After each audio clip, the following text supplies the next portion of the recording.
I just wanted to give you guys an update on my giant Fathom 29er here, and overall it's been a pretty good bike. Ridden it a couple of times on my local trails by my house, and as you can see I got some dust on it already. It's getting a little bit more dirty here, and I wanted to do this update on stem length. And the bike came new with a 100mm Giant Connect stem, and which is rather long for a mountain bike. And when I was steering, it was more like a sweeping motion instead of a turning motion. So I wanted a little bit more steering response, but I wanted to maintain the cross-country aspect of the bike without getting too short. I know there's a lot of guys out there that are running really short stems, like 40 and 50mm stems, which is great for downhill, but I wanted to maintain the cross-country aspect of it and also increase the steering response of it. So what I did was I went ahead, the bike came new with this, this is the 100mm Giant Connect stem, and as you can see it's very long. It's written, you can tell the length by it's written right there. It says plus or minus 8-degree rise with 100mm length. And this was a pretty long stem, so whenever I was steering, it was in like a sweeping motion, and it didn't feel that nimble and agile. So this was the 100mm. So I decided to take little baby steps. So I went with the a little bit shorter stem, the 90mm, and this is the 90. And as you can see, when I hold them up next to each other, it's just a little bit, just 10mm shorter, which increased the steering response pretty good, but it wasn't quite, it felt good, but it wasn't quite short enough, so I decided to experiment even more. And sorry, I'm shaking the camera, with the 80mm, and so I installed the 80mm stem on here, and this is the 80. And as you can see, the printing is different because it's a shorter stem. They can't write Giant Connect longitudinally here, so they got to start writing it horizontal, laterally like this. So I don't know if you like the look of that printing on the Giant Connect, but that's the 80mm stem. And it allowed me to get the, like if I've got to get the front wheel over rocks or logs or roots, I can pull the bike up a little easier with this, and it increased the steering response. Just that 80mm was enough to increase the steering response of the bike significantly, so without making it the cockpit too cramped. You know, it is a large, and I'm 6'1", and so this is if you want to, you can take these stems and you can flip them over. So where the 8-degree rise up would be kind of more horizontal here, but I like a little bit of a rise here. So the 80mm works out perfect for me. I like it. I'm going to keep these stems just in case if I've got a long cross-country ride or some steep inclines. I may go up to the 90, but I don't think I'm going to put the 100 back on the bike.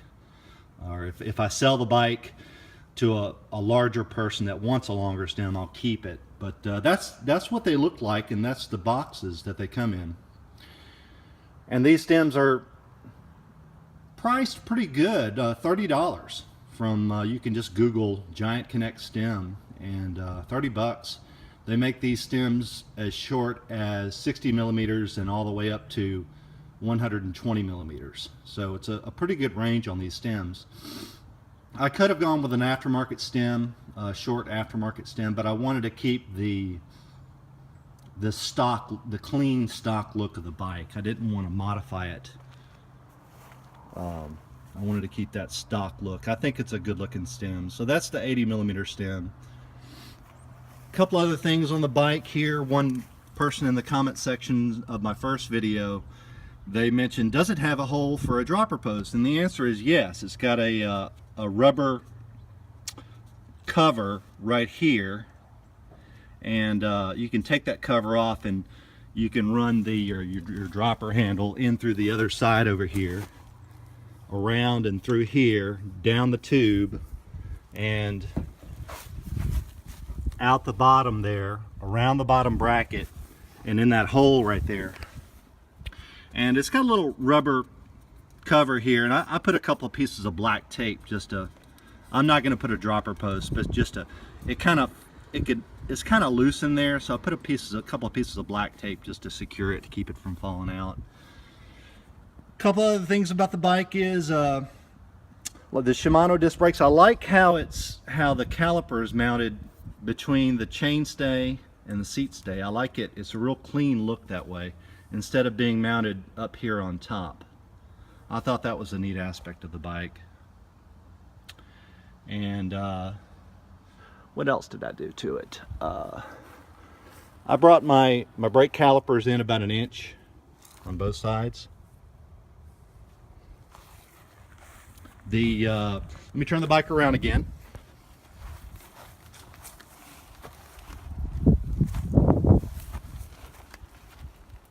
The bike came with a plastic, and most bikes do. They come with this plastic guard. It's a clear plastic guard that's on the inside of the big granny ring here, granny gear. And I took that off and removed it, and I just think it looks a lot cleaner without that. I just make sure that my derailleur is adjusted properly, you know, because your chain could go over and into the spokes, but I think most people take that clear plastic guard off. It just makes it look a lot cleaner. And the forks, I think we talked about the forks in my first video. This top nipple here, I wasn't quite sure. This is a compression speed adjustment valve, and that's your lockout. So this adjusts your compression speed, and your rebound speed, of course, is your lower nipple down here. Now these Suntour Axon lowers are made of magnesium, which I thought was neat. I don't know if you can read that. It says magnesium. A little bit lighter weight material. And I found SR Suntour's website, and I downloaded the specs of these forks. And the max PSI for the air spring, according to the specifications, is 165 PSI on these for the air spring. And I run about, for my weight, it says about 100 PSI or greater. So I run about 120 PSI on my air spring. Overall, the bike's riding really good. I've got no complaints. I highly recommend this bike. There was a couple of people in the comment section that were asking if this bike came in the 650B 27.5, and the answer is yes. And I believe that version of the Fathom in the 1x11 drivetrain, I don't think it comes with the SRAM 1x. I think it comes with the Shimano 1x11 drivetrain. And I do believe the fork on the 650B is 120 millimeters of travel. A little bit more travel, and I think the head tube might be just a little bit slacker on the head tube. But that's my update, my STEM update and secondary review of the bike. And I hope you guys enjoyed it, and leave a comment below, and we'll talk to you later. Bye.